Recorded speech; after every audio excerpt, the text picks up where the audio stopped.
So last క్లాసెస్లో చెప్పిన ఇవి క్లియర్ చేశారా? ఎవరికైనా ఏమైనా డౌట్స్ ఉన్నాయా? ఎనీవన్? శాంపుల్ డాక్యుమెంట్ చేశారా?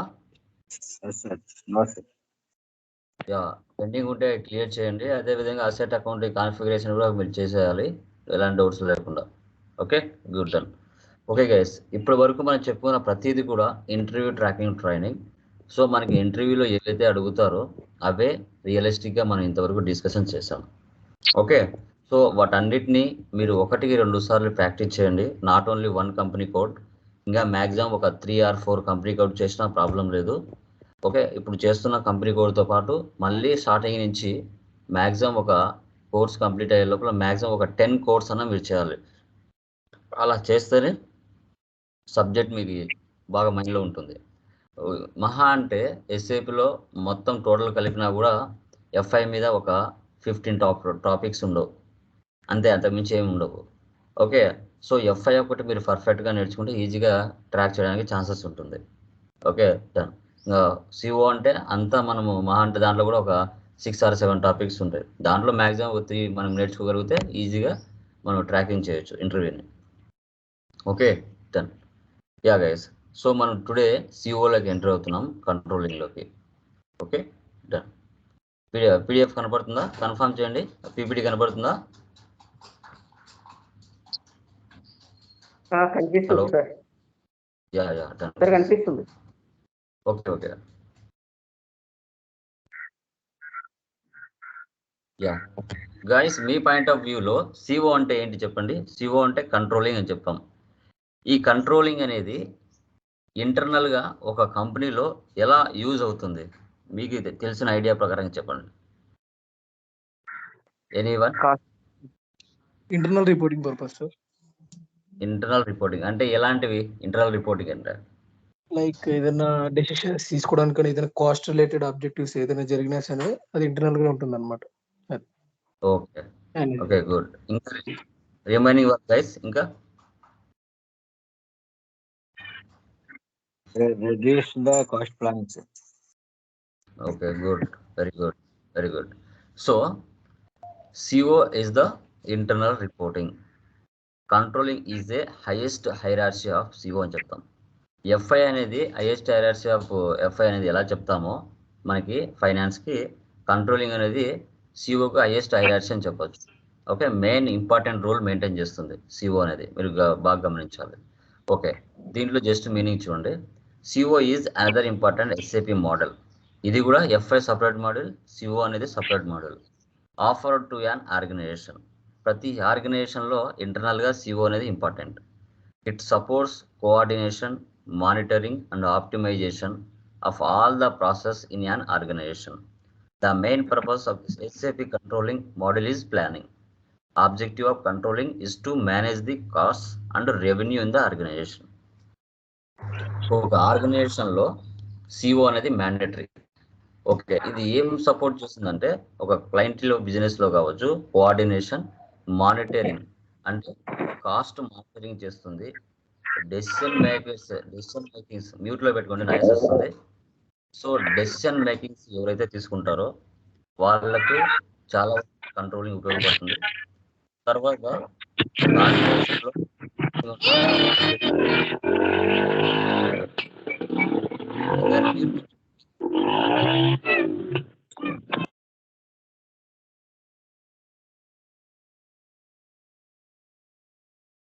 ఓకే, ఒక ఆర్గనైజేషన్ లైక్ క్లయింట్ బిజినెస్లో వాళ్ళ యొక్క మెయిన్ ప్లానింగ్స్ ఏంటి, ఆబ్జెక్టివ్స్ ఏంటి, వాటిని ఎలా మేనేజ్ చేయాలి, అంటే కాస్ట్ను ఎలా రెడ్యూస్ చేయాలి, రెవెన్యూని ఎలా పెంచాలి అనే వాటి మీద కంట్రోలింగ్ని ఎక్కువగా యూజ్ చేస్తారు. ఒక ప్రోడక్ట్ మార్కెట్లో రిలీజ్ అవ్వాలి అంటే ఫస్ట్ వాటికి సంబంధించిన రా మెటీరియల్ అనేది మార్కెట్లో నెంబర్ ఆఫ్ వెండర్స్ నుంచి బిజినెస్ అనేది పర్చేజ్ చేస్తుంది. పర్చేజ్ చేసిన తర్వాత వాటిని ఫినిష్డ్ గూడ్స్గా మార్చి మార్కెట్లో సేల్ చేయాలి. ఆ హోల్ ప్రాసెస్లో అన్నెసెసరీగా ఎక్కువ రా మెటీరియల్ ఏమైనా పర్చేజ్ చేయకుండా, లేదంటే ఎక్కువ ఎంప్లాయీస్ని తీసుకోకుండా, ఓకే, తర్వాత ఎంతైతే మనకు క్వాంటిటీ కావాలనుకుంటూ అంతే విధంగా మనము మనుషులను హైర్ చేసుకోవడం, లేదంటే రా మెటీరియల్ని పర్చేజ్ చేయడం, వేస్ట్ అవ్వకుండా చూసుకోవడం, ఇవన్నీ కూడా డెసిషన్ మేకర్స్ ద్వారా ఇంటర్నల్ రిపోర్టింగ్ అనేది జరుగుతుంది. బడ్జెట్ ఎక్కువ అవ్వకుండా విత్ ఇన్ బడ్జెట్లోనే దాన్ని మనం క్లియర్ చేయగలగాలి, వాళ్ళ ఆబ్జెక్టివ్స్ని మనం రెడ్యూస్ చేయగలగాలి, రెవెన్యూని పెంచాలి అనేదే మెయిన్ కాన్సెప్ట్గా మనం కంట్రోలింగ్లో చెప్పుకుంటాం. ఓకే, దీని హైయెస్ట్ హైరార్సీ ఆఫ్ సిఓ అని చెప్తాం కంట్రోలింగ్. తర్వాత కంట్రోలింగ్ కాన్ఫిగరేషన్ స్టెప్స్ చూస్తే ఇవి 4 చాలా ఇంపార్టెంట్. ఇవే మెయిన్ ప్రాణం. Maintain controlling area, OKKP, assign company code to controlling area, activate components in controlling area, maintain number ranges for controlling documents like KANK. ఇవి main important అనమాట starting. Difference ఏంటి కంట్రోలింగ్లో SAP ఎఫ్ఐకి ఎస్ఏపి సిఓకి difference ఏంటో చూద్దాం. It is a financial accounting. So ఎఫ్ఐని financial accounting అంటాం, సిఓని ఇట్ ఈజ్ ఏ కంట్రోలింగ్ అంటాం. ఎఫ్ఐ అంటే మనం ఎక్స్టర్నల్ రిపోర్టింగ్ అని చెప్పొచ్చు, సిఓ అంటే ఇంటర్నల్ రిపోర్టింగ్ అని చెప్పొచ్చు. ఓకే, ఒక ఆర్గనైజేషన్ ప్రాఫిట్లో ఉందా లాస్లో ఉందా, ఆ కంపెనీ యొక్క బ్యాలెన్స్ షీట్ ఎలా ఉంది అనేది ఎక్స్టర్నల్గా ప్రపంచానికి షో చేయాలి ఎఫ్ఐ. అంటే ఇప్పుడు పెద్ద పెద్ద మీరు బిజినెస్ మ్యాన్లు చూస్తే టాటా కానీ రిలయన్స్ కానీ ఎవరైనా కానీ ఇయర్ వాళ్ళ కంపెనీ ఎంత ప్రాఫిట్లో ఉండేది మార్కెట్లో షో చేస్తారు. ఎందుకోసం అంటే వాళ్ళు డిఫరెంట్ కంట్రీస్లో మళ్ళీ బ్రాంచెస్ ఓపెన్ చేయాలి అన్న వారికి మనీ కావాలి. అలాంటప్పుడు వాళ్ళు మార్కెట్లో షేర్లు అమ్మడం జరుగుతుంది. అప్పుడు మీ దగ్గర ఒక 10,000 నా దగ్గర ఒక 10,000 ఉంటే మనం ఆ కంపెనీ గురించి సెర్చ్ చేసి ఇయర్ పెరుగుతుందా లేదా గమనించి ప్రాఫిట్ అనేది మన డబ్బుల్ని ఆ కంపెనీ ఇన్వెస్ట్మెంట్ చేస్తాం. వాళ్ళ డబ్బులు తీసుకొని వెళ్ళి వేరే కంట్రీస్లో వేరే బ్రాంచెస్ ఓపెన్ చేసుకుంటారు. సో కాబట్టి ప్రతి ఇయర్ కూడా ఫైనాన్స్ పరంగా చూసుకుంటే వాళ్ళు కంపల్సరీగా బయటికి షో చేయాల్సిందే ఎక్స్టర్నల్ రిపోర్టింగ్. సో దీంట్లో కొన్ని స్టాండర్డ్స్ ఉంటాయి, గ్యాప్ అని, స్టాచర్ రెగ్యులేషన్స్ అని, వాళ్ళ రూల్స్ అండ్ రెగ్యులేషన్స్ గవర్నమెంట్కి లీగల్గా ఎంత పే చేయాలో అంత పే చేయడం, ఓకే, అన్నీ కరెక్ట్గా ఫాలో అవ్వడం జరుగుతుంది ఎఫ్ఐలో. సిఓకి వస్తే దీంట్లో కంట్రోలింగ్, ఇది ఇంటర్నల్ రిపోర్టింగ్. ఇంటర్నల్గా ఏవైతే డెసిషన్ మేకింగ్స్ కానీ అనాలిసిస్ కానీ ఇవన్నీ జరుగుతాయి. ఇవన్నీ జరిగేటప్పుడు ఈ ఇంపార్టెంట్ ఇన్ఫర్మేషన్ అంతా బయటికి తెలియనివ్వరు. అది ఇంటర్నల్గా కంపెనీలో మాత్రమే పనిచేసే వాళ్ళకి మాత్రమే తెలుస్తుంది. అలా పనిచేస్తున్నారని ఎంప్లాయీస్ అందరికీ కూడా తెలియదు. ఎవరైతే project managers, decision makers, analytic persons వాళ్ళు ఎవరైతే ఉంటారో వాళ్ళకి మాత్రమే తెలుస్తాయి. ఓకే, బిజినెస్ని ఎలా ఇంకా గ్రో అప్ చేయాలి, ఓకే, ఏదైనా ఒక ప్రాజెక్ట్ స్టార్ట్ చేసినప్పుడు కాస్ట్ ఏ విధంగా తగ్గించాలి, బెస్ట్ క్వాలిటీతో అండ్ బెస్ట్ క్వాంటిటీతో మనం ఎలా ముందుకు పోవాలి అనేది ఎక్కువగా థింకర్స్ లైక్ డెసిషన్ మేకర్స్ చూస్తూ ఉంటారు. Okay, so done. ఇక్కడ ఎలాంటి స్టాండర్డ్స్ ఉండవు, ఎలాంటి గ్యాప్స్ ఉండవు. Okay, follow own standards like best business practices. అక్కడ ఎవరైతే మెయిన్ ఉంటారో వాళ్ళు చెప్పిన విధంగానే డెసిషన్ మేకర్స్తో ముందుకు పోవడం జరుగుతుంది. ఓన్ డెసిషన్స్ కానీ ఎవరు కానీ తీసుకోవడం జరగదు. ఎందుకంటే ఒక బడ్జెట్ ఏదైనా స్టార్ట్ చేసిన తర్వాత దానికి మించి ఏదైనా అమౌంట్ అవుతుందా, లేదంటే ఆ బడ్జెట్లోనే చేయొచ్చా, సో ఎంత మనకు క్వాంటిటీ కావాలి, ఎంత రా మెటీరియల్ కరెక్ట్గా మనకు కావాలి, సో వేస్ట్గా ఏదైనా అమౌంట్ ఖర్చు అవ్వకూడదు, ఇవన్నీ కూడా సిఓలో జరుగుతాయి. Okay, done. What is the cost of the product and types are costing sheet అన్నాం. ఇక్కడ 2 టైప్స్ ఉంటాయి, డైరెక్ట్ కాస్ట్, ఇండైరెక్ట్ కాస్ట్ అనేసి. డైరెక్ట్ కాస్ట్ అంటే it involves in production. So direct కాస్ట్ని ప్రైమ్ కాస్ట్ అని కూడా పిలుస్తారు. ఇది డైరెక్ట్గా ప్రొడక్షన్లో ఇన్వాల్వ్ అవుతుంది. అంటే ఇప్పుడు ఒక ప్రోడక్ట్ మార్కెట్లో రిలీజ్ చేయాలంటే ఫస్ట్ రా మెటీరియల్ అనేది కావాలి. సో ఎక్కడైతే రా మెటీరియల్ దొరుకుతుందో అక్కడ వెళ్ళి డైరెక్ట్గా మెటీరియల్ని పర్చేజ్ చేయడం జరుగుతుంది. పర్చేజ్ చేసిన తర్వాత ఒక ప్రోడక్ట్గా తయారు చేసేటప్పుడు కంపల్సరీగా హ్యూమన్ బీయింగ్ కావాలి, లేబర్స్ కావాలి. అది ఏ ప్రోడక్ట్ తయారు చేయాలనుకుంటున్నామో దానికి సంబంధించి రిలేటెడ్ హ్యూమన్ బీయింగ్స్ కావాలి. ఆ తయారు చేసే పద్ధతిలో ఎక్స్పెన్సెస్ కూడా జరుగుతాయి. ఆ తయారు చేసే పద్ధతిలో ఎక్స్పెన్సెస్ ఇవన్నీ ఫ్యాక్టరీకి సంబంధించింది. ఒక ఫ్యాక్టరీలో రా మెటీరియల్ తెచ్చిన తర్వాత ఫినిష్డ్ గూడ్స్గా మార్చేటప్పుడు లేబర్స్ ఉంటారు, బిజినెస్లో ఎక్స్పెన్సెస్ కూడా జరుగుతాయి. మెషిన్లు వర్క్ అవ్వాలన్నా, ఏమైనా డ్యామేజ్లు ఏమైనా జరిగినా, ఏదైనా వర్క్ అవ్వకపోయినా వాటికంటూ కొన్ని ఎక్స్పెన్సెస్ అనేది అదర్ మిస్లైన్ ఎక్స్పెన్సెస్ అనొచ్చు, లేదంటే డైరెక్ట్ ఎక్స్పెన్సెస్ కైనా తీసుకోవచ్చు. వీటన్నిటి డైరెక్ట్ కాస్ట్ అంటాం. ఇండైరెక్ట్ కాస్ట్ అంటే it's not involve in production, వీళ్ళు ప్రొడక్షన్లో ఇన్వాల్వ్ అవ్వరు. సో ఇండైరెక్ట్ కాస్ట్ని ఓవర్ హెడ్స్ అని కూడా పిలుస్తారు, ఓవర్ హెడ్స్. సో ఇక్కడ ఏంటంటే ఇప్పుడు ఒక ప్రోడక్ట్ తయారైన తర్వాత మ్యానుఫ్యాక్చరింగ్ కంపెనీలో ఆ ప్రోడక్ట్ మార్కెట్లోకి వెళ్ళాలి. సో వెళ్ళాలి అంటే మార్కెట్లో థర్డ్ పార్టీస్ ఉంటాయి. వారు ఏం చేస్తారు, డైరెక్ట్గా మ్యానుఫ్యాక్చరింగ్ కంపెనీకి వచ్చి వాళ్ళు ఇండైరెక్ట్గా ఆ ప్రోడక్ట్స్ని తీసుకొని వెళ్ళి వాళ్ళ థర్డ్ పార్టీస్కి సేల్ చేస్తారు, అంటే మనలాంటి కన్జ్యూమర్స్కి. డైరెక్ట్గా మ్యానుఫ్యాక్చరింగ్ కంపెనీస్ లైక్ కన్జ్యూమర్స్కి సేల్ చేయవు. మధ్యలో మీడియేటర్స్ ఉంటారు, హోల్సేలర్స్ అని, రీటైలర్స్ అని, డిస్ట్రిబ్యూటర్స్ అని. వాళ్ళందరూ ఎవరు, ఇండైరెక్ట్గా వచ్చి కొనుక్కొని వెళ్తారు. వాళ్ళు వచ్చి పర్చేజ్ చేసి వాళ్ళు కొంచెం ప్రాఫిట్ యాడ్ చేసుకొని మార్కెట్లో అమ్ముతారు. ఓకే, సో వాళ్ళని ఇండైరెక్ట్ కాస్ట్ అని చెప్తాం. దీంట్లో కూడా indirect material, indirect labour, indirect expenses అని కూడా మనం డిస్కస్ చేయడం జరుగుతుంది. ఓకే, దీన్ని మనం డైరెక్ట్ కాస్ట్, ఇండైరెక్ట్ కాస్ట్ అంటాం. దీంట్లో వర్క్ కాస్ట్ లేదా ఫ్యాక్టరీ కాస్ట్ అంటే ఏంటి? సో ఇప్పుడు మనం ఏదైతే direct cost plus indirect cost రెండు కలిపితే దాన్ని వర్క్ కాస్ట్ లేదా ఫ్యాక్టరీ కాస్ట్ అంటాం. ఓకే, సో అది. తర్వాత cost of productions. Cost of productions అంటే work cost plus administration cost. Work కాస్ట్కి అడ్మినిస్ట్రేషన్ కాస్ట్ కూడా యాడ్ చేస్తారు. అడ్మినిస్ట్రేషన్ అంటే ఏముంటాయి, ఓకే, ఎంప్లాయీస్ని రిక్రూట్ చేసుకోవడం కానీ, తర్వాత ఏమైనా కంపెనీకి సంబంధించిన బిల్స్ ఎంటర్ చేయడం కానీ, లేదంటే కంపెనీకి సంబంధించిన వర్క్ ఏదైనా అటాచ్ చేయడం కానీ, సంథింగ్. అడ్మినిస్ట్రేషన్ అంటే టోటల్గా పేపర్ వర్క్స్ అవన్నీ ఉంటాయి. సో అలాంటి ఎక్స్పెన్సెస్ యాడ్ చేయడం జరుగుతుంది. ఈ రెండు కలిపితే కాస్ట్ ఆఫ్ ప్రొడక్షన్స్ అంటాం. తర్వాత cost of goods sold. Cost of production plus selling distribution. ఆ ప్రోడక్ట్ని మార్కెట్లో డిస్ట్రిబ్యూషన్ చేయాలి అంటే దానికి సంబంధించిన మార్కెటింగ్ ఎక్స్పెన్సెస్ అని, ఓకే, తర్వాత వెహికల్ ఛార్జెస్ అని, ఇవన్నీ ఉంటాయి. ఇవన్నీ యాడ్ చేస్తారు మళ్ళీ కాస్ట్ ఆఫ్ ప్రొడక్షన్కి. ఈ రెండు యాడ్ చేస్తే మనకి కాస్ట్ ఆఫ్ గూడ్స్ సోల్డ్ అని చెప్తారు. తర్వాత సెల్లింగ్ ప్రైస్ ఫర్ యూనిట్ అంటే cost of goods sold plus profit. ఇలా యాడ్ చేయడం ద్వారా దాన్ని సెల్లింగ్ ప్రైస్ ఫర్ యూనిట్ అని చెప్పుకుంటాం. Okay, done. ఇవి ఇంటర్వ్యూ పాయింట్ ఆఫ్ అడిగినప్పుడు మీరు చెప్పగలగాలి ఏమేమి కలుస్తారు అనేసి.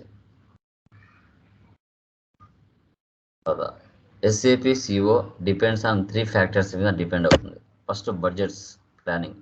It is estimated value through 1 year. So for example, ఒక ప్రోడక్ట్ మార్కెట్లో రిలీజ్ చేయాలి, ఒక మొబైల్ తయారు చేయాలనుకోండి. ఆ మొబైల్కి సంబంధించి ఒక బడ్జెట్ అనేది ఫిక్స్ చేసుకుంటారు. సో 1 year లోపల ఒక 500 క్వాంటిటీ తయారు చేయాలి, లేదంటే 1000 క్వాంటిటీ తయారు చేయాలి. ఓకే, ఆ మొబైల్కి సంబంధించిన రా మెటీరియల్ మార్కెట్లో ఎక్కడెక్కడ వెండర్స్ దగ్గర దొరుకుతుంది అనేది సెర్చ్ చేస్తారు. సో ఒక బడ్జెట్ ఫిక్స్ చేసుకుంటారు, 1 crore or 2 crores అనేసి. ఆ అమౌంట్లోనే రా మెటీరియల్, ఎంప్లాయీస్కి salaries, room rents, okay, other miscellaneous expenses ఇవన్నీ ఉండే విధంగా చూసుకుంటారు. దాన్ని బడ్జెట్స్ అంటాం, బడ్జెట్ ప్లానింగ్స్. తర్వాత actuals. Underestimate the budget value. ఇప్పుడు మీరు 10 rupees ఖర్చు అవుతుంది అని అనుకున్నారు, అది ఎక్స్ట్రా 20 rupees అయింది. సో దాన్ని మనం యాక్చువల్స్, అండర్ ఎస్టిమేట్ అనేది చేయకూడదు. కరెక్ట్గా మనకి ఇంత క్వాంటిటీ కావాలనుకున్నప్పుడు దానికి సంబంధించిన విధంగానే మనము కంపల్సరిగా బడ్జెట్ అనేది అలాట్ చేసుకోవాలి. తర్వాత variance, difference between budget and actuals. So మనకి డిఫరెన్స్ ఏవైనా బడ్జెట్లో కానీ యాక్చువల్స్లో కానీ ఏవైనా ఉంటే దాంట్లో ప్రైస్ వేరియన్స్ కానీ క్వాంటిటీ వేరియన్స్ కానీ ఉంటుంది. ప్రైస్ ఎంత అమౌంట్ పెట్టాలి, ఎంత పెడితే మనము ప్రాఫిట్లోకి వస్తాము అనేది చెక్ చేసుకుంటారు అనమాట యాక్చువల్స్కి, బడ్జెట్కి. ఎందుకంటే పెట్టుబడి పెట్టిన దాన్ని బట్టి చూసుకుంటే ప్రైస్ వేరియన్స్ అనేది ఉండాలి, క్వాంటిటీ వేరియన్స్ అనేది కూడా ఉండాలి. లేకుంటే ప్రాఫిట్లోకి రాలేరు, ఎక్స్పెన్సెస్ అవుతాయి. సిఓ మాడ్యూల్స్ చూసుకుంటే cost element, cost centre, profit centre, product costing, COPA, internal orders. ఇది నార్మల్ సబ్జెక్ట్ మనకి.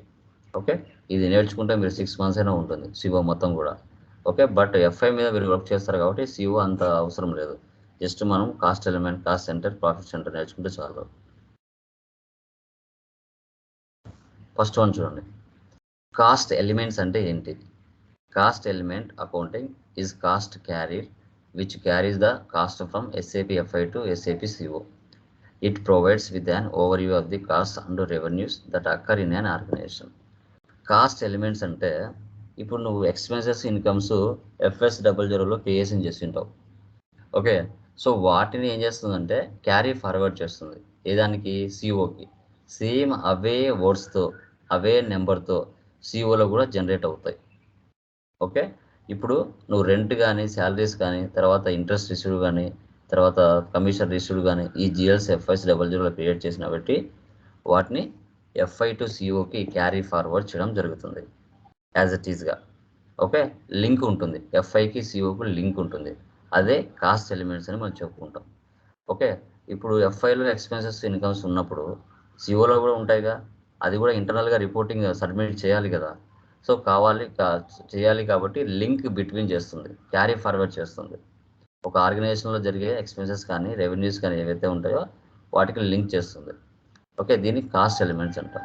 దీంట్లో మనకి 2 టైప్స్ ఉంటాయి, primary cost element, secondary cost element అనేసి. ప్రైమరీ కాస్ట్ ఎలిమెంట్ అంటే it carries the cost from FI to CO. The GL account must first be created in SAP FI. మనము జిఎల్స్ని FI సిఓలో like ఎఫ్ఐలో క్రియేషన్ చేస్తాం. The same GL number must be used for the cost element. అది సిఓలో కూడా same నెంబర్తోనే మళ్ళీ మనం ఏం చేస్తామంటే అక్కడ యూజ్ చేస్తాం. ఓకే, ఎందుకంటే లింక్ చేస్తున్నాం, ఎఫ్ఐ టు సిఓకి లింక్ చేస్తున్నాం కాబట్టి సేమ్ నెంబర్తోనే మళ్ళీ మనం క్రియేషన్ చేయడం జరుగుతుంది. Okay, done. Secondary cost element it carries the cost from CO to CO. Secondary cost element అనేది సిఓ టు సిఓకి మనకి క్యారీ చేస్తుంది. It is for internal allocation activities, no relation to GL accounts in SAP FI. ఇది సెకండరీలో వచ్చేసి f i to సిఓకి link చేయదు, అది ఇంటర్నల్గా సిఓ టు సిఓకే జరుగుతుంది. ఓకే, ప్రైమరీ కాస్ట్ ఎలిమెంట్ మాత్రమే లింక్ చేస్తారు ఎఫ్ఐ టు సిఓకి. బట్ సెకండరీ కాస్ట్ ఎలిమెంట్ అనేది ఇంటర్నల్ అలొకేషన్ కాబట్టి అది ఎలాంటి జిఎల్తో లింక్ అవ్వడం జరగదు. దీన్ని టైప్స్ ఆఫ్ కాస్ట్ ఎలిమెంట్స్ అని చెప్పుకుంటాం, types of cost elements. Okay, so దీంట్లో మనకి introduction of cost element accounting, types of cost elements, creation of cost elements మనం చేస్తాం. ఎగ్జాంపుల్ చూడండి, GL cost elements, financial accounting FI. Expenses GLs, revenue GLs ఉంటాయి. Rent, salary, commission paid, ఇంకా interest paid, okay, rent paid, ఇవన్నీ ఉంటాయి. ఇవన్నీ GLs. Revenue GL వచ్చేసి sales, తర్వాత miscellaneous expenses, interest received, commission received, interest on drawings, ఇవన్నీ ఉంటాయి. ఈ ఎఫ్ఐ కన్సల్టెంట్ అంటే ఎఫ్ఐ అకౌంటింగ్ ఏవైతే ఉన్నాయో అవి కంట్రోలింగ్కి లింక్ చేస్తారు సేమ్ నెంబర్స్తోనే. సో ఇక్కడ కూడా కంట్రోలింగ్లో కూడా ఎక్స్పెన్సెస్ జిఎల్స్ ఉంటాయి, రెవెన్యూ జిఎల్స్ ఉంటాయి. Rent, salary, commission, sales, miscellaneous expenses. ఇక్కడ ఎఫ్ఐలో క్రియేట్ చేసిన 6 డిజిట్ నెంబర్ ఏదైతే ఉంటుందో అదే యాజ్ ఇట్ ఈస్గా లింక్ చేయడం జరుగుతుంది, అంటే క్యారీ ఫార్వర్డ్ చేయడం జరుగుతుంది కంట్రోలింగ్కి. ఓకే, దీన్నే మనం కాస్ట్ ఎలిమెంట్స్ అంటాం. దీనికి సంబంధించిన configuration steps: OKKP controlling area, number ranges for controlling documents KANK, maintain versions OKEQ, cost element account OKB2, creation of primary and secondary cost FS00, create batch input session OKB3, execute batch input session SM35, cost element report KA23. Okay, so ఈ process ఎలా చేయాలనేది ఇప్పుడు చూద్దాం. SAP open చేస్తున్నా.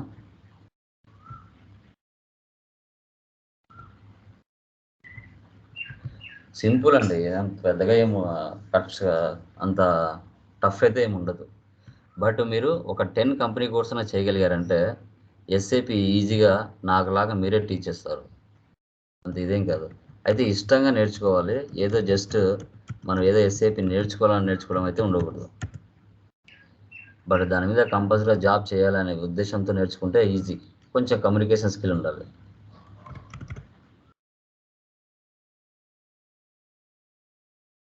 Okay KP ఇక్కడ చూడండి. So change view, basic data over view ఇలా వస్తుంది. న్యూ ఎంట్రీస్లోకి వెళ్ళండి, ఈ విధంగా షో చేస్తుంది. ఇప్పుడు నీకు సంబంధించిన కంట్రోలింగ్ ఏరియా కూడా నీ కంపెనీ కోడ్ ఏదైతే ఉంటుందో అదే తీసుకోండి. ఇప్పుడు CO area equals company code ఉంది కదా, దీన్ని సెలెక్ట్ చేసి నీ కంపెనీ కోడ్ ఇచ్చావంటే ఆటోమేటిక్గా ఎక్కడ ఏం రావాలో అవి సెట్ అవుతాయి డిఫాల్ట్గా. చూడండి, ఇక్కడ మంది LIT1 కదా, ఇది ఇస్తూనే ఆటోమేటిక్గా ఇక్కడ ఉన్న బాక్సెస్ ఏవైతే ఉన్నాయో ఆటోమేటిక్గా ఫిల్ అయిపోతాయి. చూడండి, ఎంటర్. చూసారా, కంట్రోలింగ్ ఏరియా తీసుకుంటానే కంపెనీ నేమ్ వచ్చేస్తుంది. తర్వాత ఇక్కడ కరెన్సీ టైప్ వచ్చింది, కరెన్సీ INR. తర్వాత chart of accounts, physical year variant, ఇవన్నీ ఆటోమేటిక్గా వచ్చేస్తాయి. ఓకే, ఇక్కడ అసైన్మెంట్ కంట్రోల్ ఉంటారు, company code and controlling area. Controlling area same as a company code, cross company code, cost accounting. మనం చేసేది సేమ్ కంపెనీ కోడ్కే కాబట్టి ఫస్ట్ సెలెక్ట్ చేయాలి. సో తర్వాత ఇక్కడ కరెన్సీ టైప్ అంటే డిఫాల్ట్గా ఎస్ఏపి వాళ్ళే ప్రీ డిఫైన్డ్గా 10 నెంబర్ ఇచ్చి ఉంటారు, అదే తీసేసుకుంటుంది. కరెన్సీ అంటే అన్నారు. తర్వాత ఇక్కడ కంట్రోలింగ్ ఏరియా స్టాండర్డ్స్ హైరార్సీ, ఇప్పుడు చెప్పాను కదా CO is the highest hierarchy of CO అనేసి కంట్రోలింగ్ అనేది అది ఇక్కడ ఇచ్చుకోవాలి. మనం మన కంపెనీ పేరు ఇచ్చుకొని LIT1 _ CCSH controlling area standard hierarchy అని ఇది మనం ఓన్గా ఇక్కడ కంపెనీ కోడ్ ఇచ్చుకొని ఫస్ట్, తర్వాత CCSH ఇవ్వాలి. డాక్యుమెంట్ టైపు SA, జిఎల్కి సంబంధించింది కాబట్టి SA, ఇంకా రిమైనింగ్ ఏం అవసరం లేదు. సేవ్ చేయండి. ఇది ఇంపార్టెంట్. ఇది లేకుండా కంట్రోలింగ్ ఏరియా లేకుండా అసలు సిఓలో వర్కే జరగదు. Yes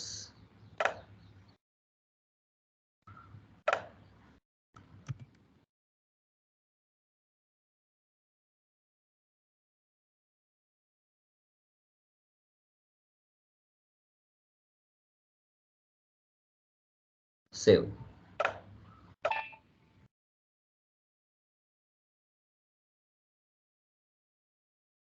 next assignment of company code ఉందిగా, దీన్ని సెలెక్ట్ చేయండి. న్యూ ఎంట్రీస్, ఇక్కడ కంపెనీ కోడ్ ఇవ్వండి LIT1, ఎంటర్ ఇవ్వండి. సేవ్ చేయండి. తర్వాత activate components control indicators, new entries, ఇక్కడ ఫిజికల్ ఇయర్ 2023 అదే కదా, ఎంటర్ ఇవ్వండి. ఇలా ఆటోమేటిక్గా ఈ ఫిజికల్ ఇయర్ ఏ ఇయర్ నుంచి ఏ ఇయర్ వరకు అనేది మనం ప్రజెంట్ ఇయర్ ఇచ్చేస్తే 9 9s అని అది ఆటోమేటిక్గా తీసుకుంటుంది.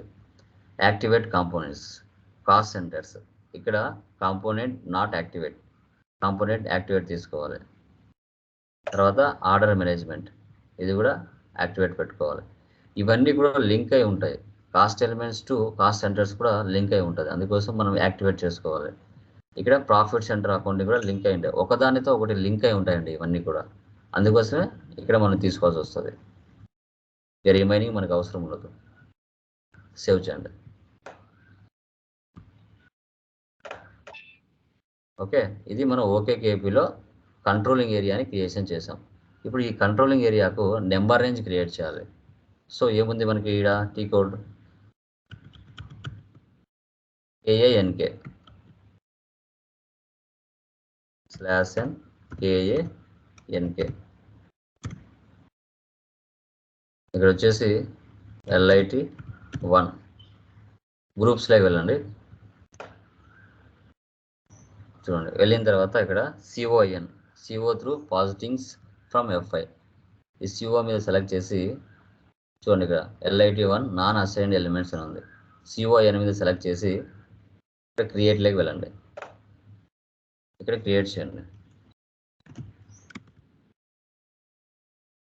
Controlling area for LIT PVT LTD. తర్వాత ఇక్కడ 1 నుంచి 1000 వరకు ఇవ్వండి. ఇక్కడ పైన సేవ్ చేయండి.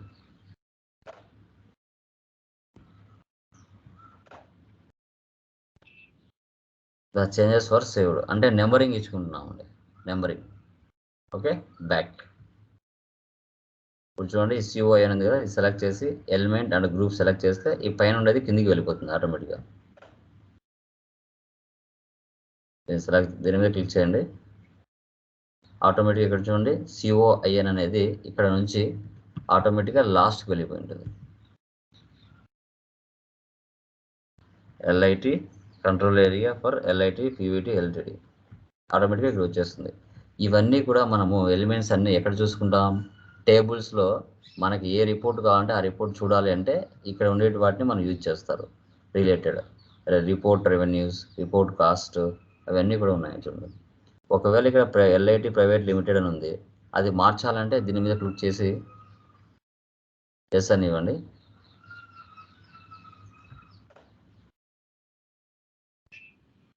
ఇప్పుడు ప్రైవేట్ లిమిటెడ్ అని తీసేసి ఎల్ఐటి అని పెట్టచ్చు.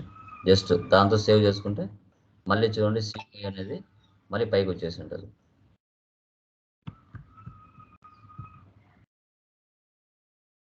ఓకే, ఆల్మోస్ట్ ఆల్ మనం మార్చినా మార్చకపోయినా ఆల్మోస్ట్ ఆల్ తీసుకుంటుంది. ఇప్పుడు లేదు సెలెక్ట్ చేసి మళ్ళీ యాడ్ చేసుకోవాలని యాడ్ చేసుకోవచ్చు ఒకవేళ చేసుకోవాలనుకుంటే.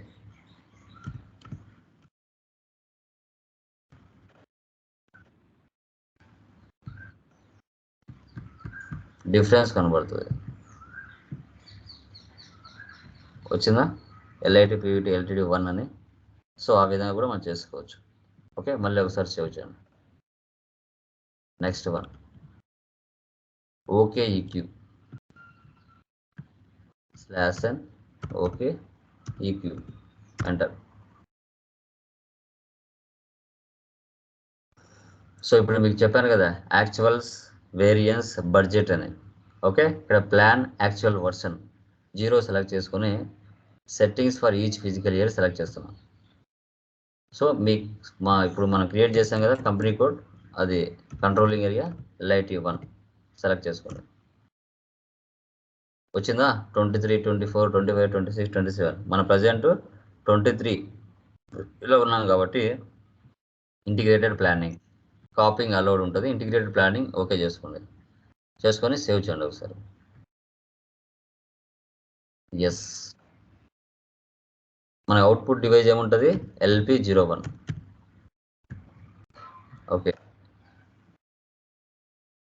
ఓకే అండి. షెడ్యూల్ చేస్తే మనకి ఒక ఆప్షన్ చూపిస్తా చూడండి. సో ఇక్కడ మీకు సంబంధించిన ఇప్పుడు 20వ తారీఖున డేట్తో సహా చూపిస్తుంది. షెడ్యూల్డ్ అని, రిలీజ్డ్ అని, రెడీ, యాక్టివేట్, ఫినిష్డ్, క్యాన్సిల్డ్ ఇవన్నీ ఉంటాయి. ఓకే, ఇప్పుడు మనకి FI యూజర్ ఏదైతే ఉంటుందో దానికి రిలేటెడ్గా ఇప్పుడు నువ్వు క్రియేట్ చేసినది ఇక్కడ ఉంటుంది. ఇప్పుడు నువ్వు యాక్చువల్స్, బడ్జెట్స్, వేరియన్స్ ఉంది కదా, దానికి రిలేటెడ్గా జాబ్ నేమ్తో ఒకటి క్రియేట్ అవుతుంది. ఇక్కడ స్టార్ట్ డేట్ అలా డ్యూరేషన్ 1 అనేసి. ఓకే, దీనివల్ల యూజెస్ ఏం లేదు, బట్ వాట్ ఈజ్ వాట్ అనేది తెలుసుకోవాలి. బట్ అన్నిటి ఒకదానితో ఒకదానికి లింక్ ఉంటుంది, అదైతే కన్ఫామ్. ఓకే యూపీ కదా.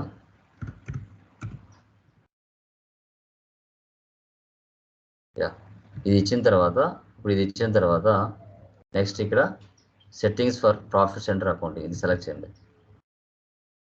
సెలెక్ట్ చేసిన తర్వాత అక్కడ న్యూ ఎంట్రీస్ తీసుకొని 2023 ఆన్లైన్ ట్రాన్స్ఫర్ టిక్ చేయండి. లైన్ ఐటెం టిక్ చేయండి. ఇక్కడ కొంచెం ఇటు సైడ్కి వస్తే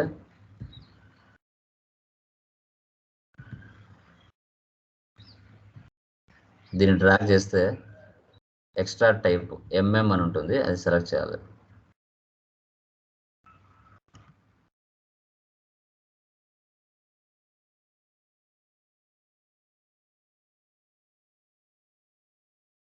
చూడండి standard transaction at average rate, దీన్ని సెలెక్ట్ చేయండి. ఎందుకంటే యాక్చువల్స్కి, వేరియన్స్కి మనకి స్టాండర్డ్ రేట్ అనేది ఒకటి ఫిక్స్ చేస్తాం.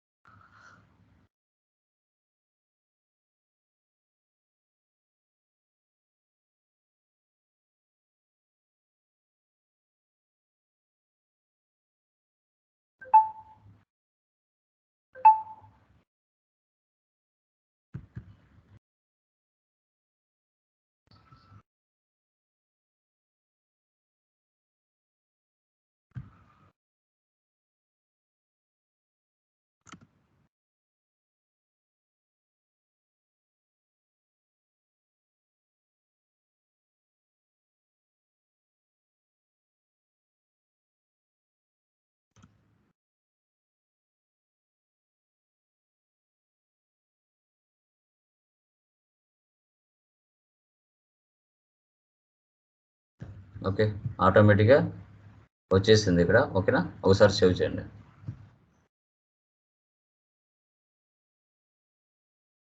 బ్యాక్ ఇక్కడ 23 తీసుకోవాలి.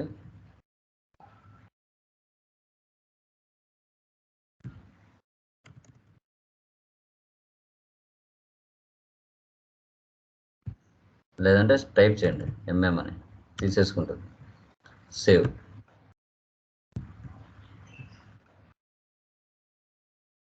Okay, next okay B2 /n okay B2. ఇది చాలా important. Okay, LIT1 new entries. ఇప్పుడు ఇక్కడ మనం ఏం తీసుకోవాలంటే మీరు FS00 న్యూ సెషన్ తీసుకుంటున్నా, FS00 వెళ్తున్నా, కంపెనీ కోడ్ LIT1 పెడుతున్నా, వేరే కంపెనీ ఉంది ఇక్కడ చూడండి. అడ్మినిస్ట్రేషన్ ఎక్స్పెన్సెస్ ఏవైతే ఉన్నాయో, తర్వాత అదర్ ఇన్కమ్ కింద ఏవైతే ఉన్నాయో, ఇక్కడ ఏవైతే ఉన్నాయో వీటిని అక్కడ మనము బ్యాక్ ఎండ్లో అసైన్ చేస్తున్నాం. అన్నీ అసైన్ చేసుకోవచ్చు కరెంట్ అసెట్స్, బట్ ఎక్కువగా ఎక్స్పెన్సెస్ ఇన్కమ్సే మనకు కావాలి కాబట్టి వాటిని మాత్రం ఇక్కడ అసైన్ చేస్తాం మనం. ఓకే, రెంట్ దగ్గర నుంచి స్టార్ట్ అవుతుంది కాబట్టి కొంచెం కిందికి వస్తున్నాం. 4001 నుంచి ఎంతవరకు ఉన్నాయి? 6 వరకు ఉన్నాయి. దీన్ని సెలెక్ట్ చేయండి. ఫ్రమ్ నుంచి 2 వరకు సెలెక్ట్ చేయాలి, ఎందుకంటే వీటితోనే అక్కడ లింక్ ఉంటుంది. నెక్స్ట్ ఇక్కడ కేటగిరీ 1 తీసుకోండి. 1 ఎక్స్పెన్సెస్కి 1. తర్వాత ఇప్పుడు ఇన్కమ్స్ తీసుకుందాం. ఇన్కమ్స్ ఏ నెంబర్తో స్టార్ట్ అయింది? ఇక్కడ FS00లో 300 301 నుంచి స్టార్ట్ అయింది.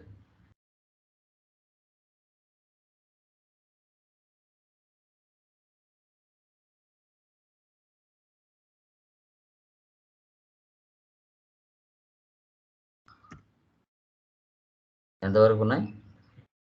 క్యాష్ డిస్కౌంట్ రిసీవ్డ్ 4 వరకు ఉన్నాయి. రెవెన్యూస్ కదా, రెవెన్యూస్ అంటే మన నెంబర్ ఎంత ఇచ్చారు? ఇక్కడ 11 ఇచ్చారు. 11 ఇట్లా. ఇప్పుడు సేవ్ చేయాలి. మిగతా వాటి కూడా తీసుకోవచ్చు, అవసరం ఉండదు, బట్ ఇవి రెండే ఎక్కువ. Okay, done. Next creation of primary and secondary cost FS00 లేదంటే KA01. FS00కి వెళ్దాం. ఓకే, ఇప్పుడు FS00 నుంచి డైరెక్ట్గా లింక్ చేయడం. ఇప్పుడు ఈ నెంబర్స్ ఏవైతే ఉన్నాయో ఇవే నెంబర్స్తో మళ్ళీ కాస్ట్ ఎలిమెంట్స్ని కూడా క్రియేషన్ చేస్తాం. ఇప్పుడు దీని మీద క్లిక్ చేశారు కదా. ఓకే, రెంట్ మీద క్లిక్ చేశాను. ఇక్కడ ఎడిట్ కాస్ట్ ఎలిమెంట్లోకి వెళ్ళండి. వెళ్తే సేమ్ నెంబర్ వచ్చిందా? ఇక్కడ చూడండి, ఈరోజు డేట్ ఇవ్వండి. 01/4 ఈరోజు డేట్ అంటే ఫైనాన్షియల్ ఇయర్ 01/04/2023. మాస్టర్ డేటా ఆటోమేటిక్గా నేమ్ రెంట్ వచ్చేస్తుంది. ఇప్పుడు నువ్వు ఎలిమెంట్ కేటగిరీ క్రియేట్ చేసావు కదా, అది ఇక్కడ ఇవ్వాలి. 1 కదా, అక్కడ నువ్వు చేసింటే ఇక్కడికి వస్తాయి. రెవెన్యూస్ వచ్చినాయి, ప్రైమరీ కాస్ట్ వచ్చింది చూడండి. ఎక్స్పెన్సెస్ అన్నిటికీ 1 తీసుకోవాలి. Indicators, default cost assignments, history ఇవన్నీ అవసరం లేదు. సేవ్ చేయండి. So cost element has been created. So FI to COకి నేను క్యారీ ఫార్వర్డ్ చేస్తున్నా. మళ్ళీ శాలరీ మీద డబుల్ క్లిక్ ఇవ్వండి. Edit cost elements, master data, same 1 తీసుకోండి. సేవ్. చూడండి, cost element has been created. తర్వాత మళ్ళీ FI to COకి క్యారీ ఫార్వర్డ్.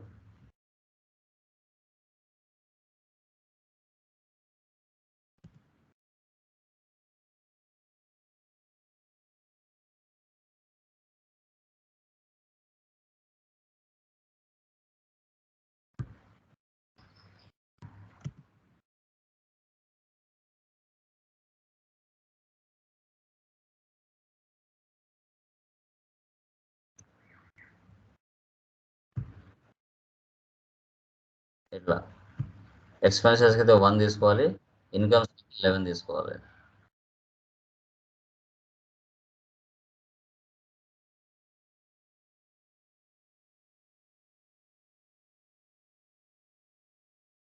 ఓకే, అన్ని క్యారీ ఫార్వర్డ్ అయిపోయా. ఇప్పుడు ఇన్కమ్స్కి వద్దాం. దీని మీద 2 టైమ్స్ ప్రెస్ చేయండి, యాక్టివ్లోకి వస్తుంది. Edit cost element, master data, ఇక్కడ element category, revenues, save, cost element has been created.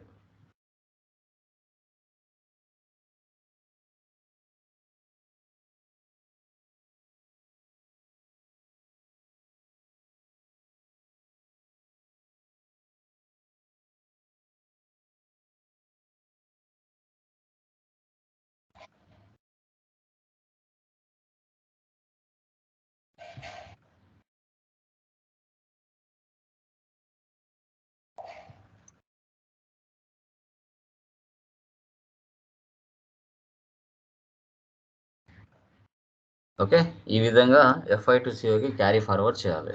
Yeah, next one చూడండి, input session, create batch input session. ఇప్పుడు మనం క్రియేట్ చేసింది చూసుకోవాలి. Okay B3 /n okay B3 list. చూసారా, ఇప్పుడు నేను ఏవైతే క్యారీ ఫార్వర్డ్ చేశానో 11 అంటే అదర్ ఇన్కమ్స్, 1 అంటే ఎక్స్పెన్సెస్, అడ్మినిస్ట్రేషన్ ఎక్స్పెన్సెస్, ఇవన్నీ కూడా ఇక్కడే వచ్చేసి ఉంటాయి. జస్ట్ చూసుకుంటాం అంతే. SM35 /n SM35.